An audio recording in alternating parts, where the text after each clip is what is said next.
மொபைல்களில் இன்று அவசர எச்சரிக்கை சோதனை நடைபெறும் என தேசிய பேரிடர் மேலாண்மை ஆணையம் தெரிவித்துள்ளது.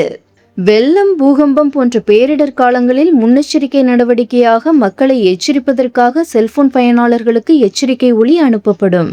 அந்த அவசர எச்சரிக்கை சோதனையை இன்று தேசிய பேரிடர் மேலாண்மை ஆணையம் நடத்தவுள்ளதாக தெரிவித்துள்ளது. இது குறித்து ஆணையம் தெரிவித்துள்ளதாவது: மொபைல்களில் இன்று அவசர எச்சரிக்கை சோதனை நடைபெறும். இந்த சோதனையின் போது அதீத ஒலியால் பொதுமக்கள் யாரும் பீதியடைய தேவையில்லை என்றும், அவசர எச்சரிக்கை சோதனை செய்திகள் வரும்போது மக்கள் அச்சமடைய தேவையில்லை என்றும், இது ஒரு முன்மாதிரியான சோதனை மட்டுமே எனவும் தெரிவித்துள்ளது. செல்போனில் எச்சரிக்கை ஒலி அதிர்வு ஆங்கிலம் அல்லது பிராந்திய மொழிகளில் சோதனை செய்தி வரும் என தகவல் வெளியாகியுள்ளது.